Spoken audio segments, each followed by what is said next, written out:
안녕하세요, 오신작가입니다. 인간은 수많은 해충으로 인해 피해를 입고 있습니다. 이러한 해충들을 참신한 아이디어나 인간의 기술력으로 퇴치하는 일도 있지만 퇴치가 불가능한 경우도 있습니다. 이 가운데 사람들이 가장 무서워하는 것이 바퀴벌레라고 생각합니다. 억 단위의 바퀴벌레가 도심으로 쏟아진다면 과연 어떤 일이 벌어질까요? 중국에서는 수백억 마리의 바퀴벌레로 인해 많은 사람들이 두려움에 떨고 있습니다.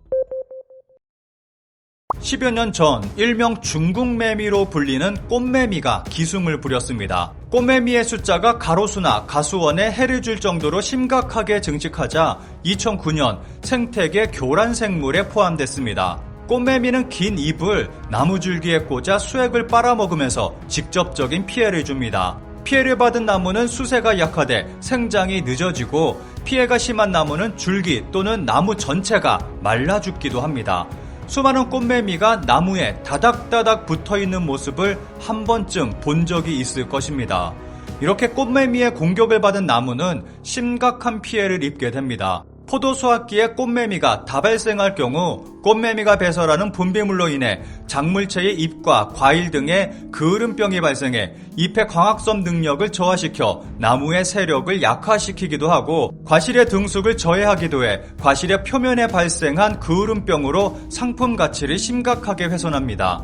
이런 꽃매미가 어느새인가 보기 힘들어졌습니다. 천적과 한파가 원인이라는 말이 나오고 있습니다. 우선 꽃매미의 천적인 꽃매미 벼룩존벌 대략 증식에 성공해서 성과를 거둔 데다가 한반도를 덮친 기록적 한파와 폭설로 개체수가 급감했다는 설명이 있습니다. 그런데 이 꽃매미가 현재 미국에서도 심각한 문제를 일으키고 있습니다. 최근 미국 뉴욕의 모습입니다.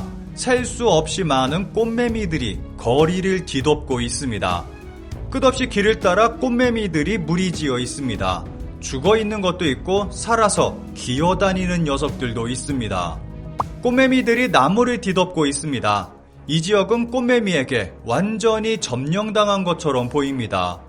이 영상만으로도 미국의 꽃매미들이 얼마나 많이 번식하고 있는지 알 수 있습니다.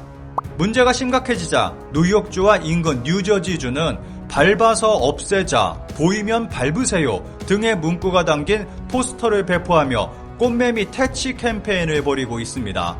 심지어는 향후 10년 안에 미국 전국으로 퍼져 2033년에는 캘리포니아 와인 생산지에 도달할 수 있다는 연구 결과가 네이처를 통해 발표되기도 했습니다. 이런 외래종은 자연 환경에 치명적인 영향을 주기도 합니다. 대표적인 예로 호주의 토끼를 들 수 있습니다.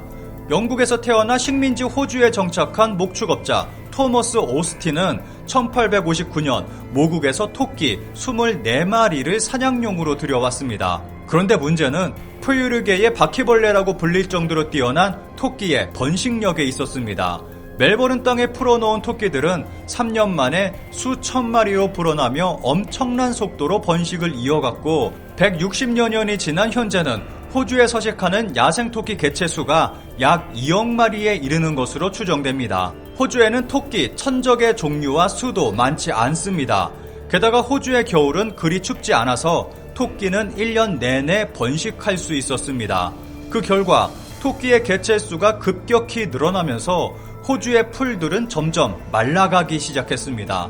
풀만이 아니라 나무 뿌리까지 먹어 나무가 자라지 못하게 하거나 땅에 구멍을 파는 행위로 인해 여러 가지 피해를 입히기도 했습니다. 심지어 사람이 관리하는 목장에 들어와 가축의 식량까지 먹어치우면서 생태계와 인간의 삶까지 파괴시켰던 것입니다. 호주 정부는 토끼 사냥, 천적 여우, 바이러스 등 수많은 방법을 동원했지만 모두 실패하고 말았습니다.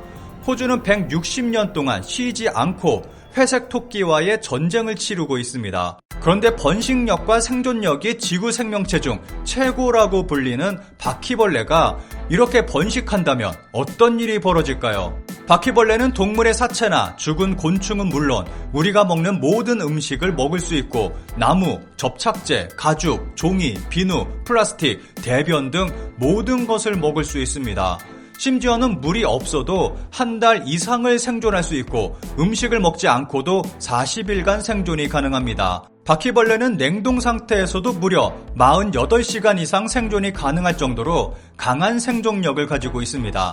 게다가 바퀴벌레는 수컷이 없어도 번식이 가능하고 바퀴벌레 한 마리가 1년에 3만 5천 마리의 새끼를 번식할 정도로 번식력이 강한 데다가 지능까지 높아서 지구상에서 바퀴벌레를 완전히 박멸하는 것은 불가능하다고 말합니다.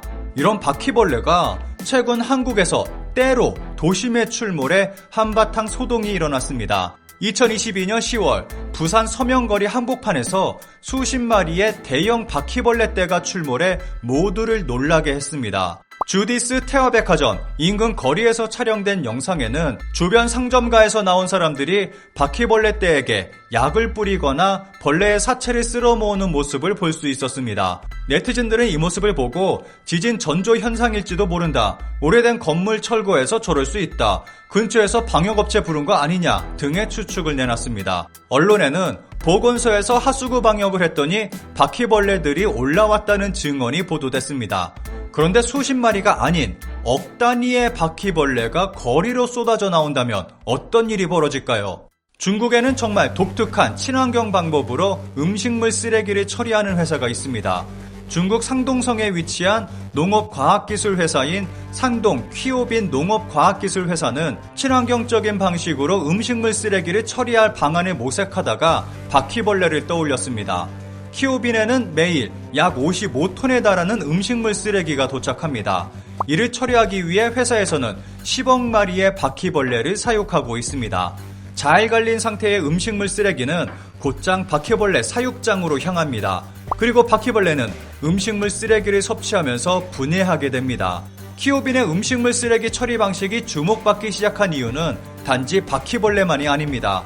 퀴오빈에서는 바퀴벌레가 음식물을 섭취하고 분해하는 과정에서 생겨나는 열도 열에너지로 재사용하고 있습니다.